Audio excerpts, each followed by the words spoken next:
You start the game in prison, just like in Elder Scrolls games, and then you're taken to a secret government research facility. Yes, even the NPCs are aware of the similarities to Half-Life. They joke about it, openly. At the lab, you're asked to pull a few levers, and of course, you do. Things go wrong, explosions happen, and you gain your so-called superpowers. Unfortunately, these powers don't translate into gameplay mechanics, but story-wise, your character has strong regeneration abilities. Up to this point, the game feels like a heavily modded Half-Life, and honestly, that's a good thing. Many players are still waiting for Half-Life 3, and its core gameplay mechanics still hold up extremely well. As you can see on screen, the game inherits many elements from Half-Life: the crosshair, the weapon selection menu, and the overall weapon design. I do have to mention one thing though. I couldn't fully master the weapon selection menu. It does get better with practice, but even by the end of the game, I never completely got used to it. The weapons are based on real-life counterparts, but the similarities to Half-Life are obvious. Personally, I didn't mind using a crosshair from 25 years ago, and I don't think most players will either. Now, let's talk about gunplay. I'm more than satisfied with it. If gunplay is important to you, I strongly recommend giving Vladik Brutal a chance. Every weapon feels distinct. Each one has its own identity. You're encouraged to use all of them because every weapon is genuinely fun. Killing monster-type enemies with firearms is an absolute delight. I played on normal difficulty, but on higher difficulties you'll likely need to switch weapons more often due to limited ammunition. Like I said, killing enemies feels extremely satisfying.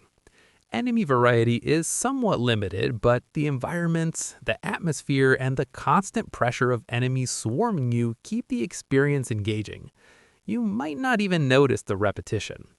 The game uses its assets consistently. Nothing feels out of place. This is important because in many indie games, some models don't blend well with the environment. Vladik Brutal doesn't have that problem. I finished the main campaign in roughly 9 hours. The game costs $11.99 in the United States. I personally paid $3.95. At that price, the time to value ratio is excellent. Even at full price, I think it's worth it for a 2024 release. If you prefer spending less, waiting for a Steam sale is always an option. Now let's talk about enemies. There are two basic zombie-type enemies. One slowly walks toward you. The other runs aggressively. Think Usain Bolt's distant relatives. They're fast and hard to hit. One enemy type reminds me of the Boomer from Left 4 Dead. After death, it leaves radioactive material behind that deals heavy damage. My favorite enemy, however, is the Invisible One. These enemies stalk you silently. They hide in corners. They ambush you at specific points.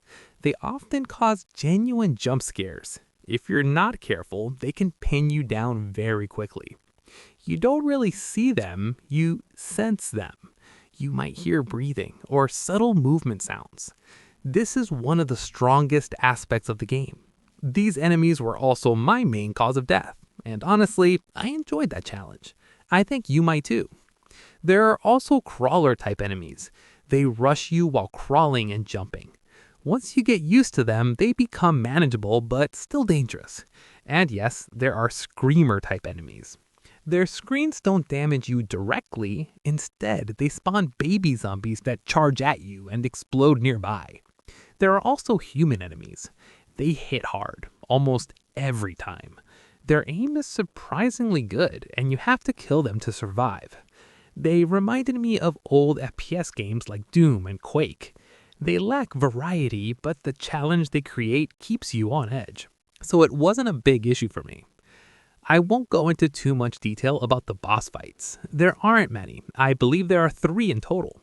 One features solid level design that allows creative play. The other 2 are somewhat underwhelming. Still, considering the game's length and the size of the development team, this is acceptable. To be clear, this is not a survival horror game. It has horror elements, but nothing overwhelming. so if you're easily scared, don't worry. If you prefer scarce ammo and limited health resources, higher difficulties might appeal to you, especially if you enjoyed Metro 2033's resource management.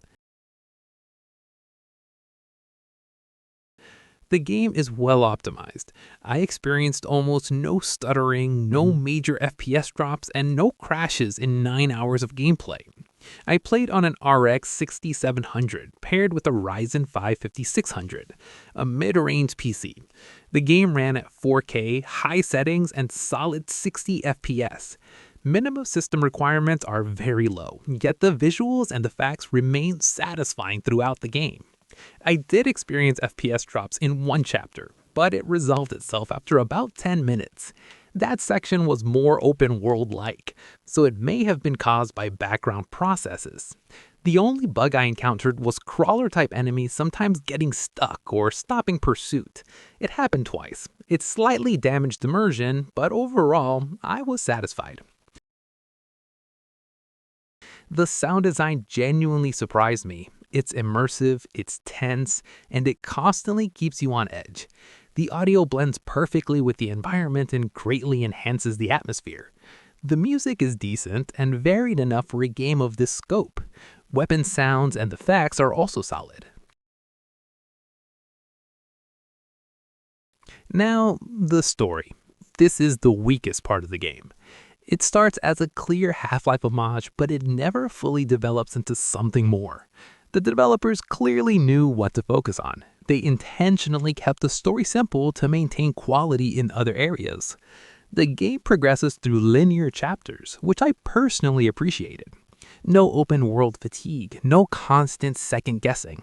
You move forward, you shoot enemies, you solve simple puzzles.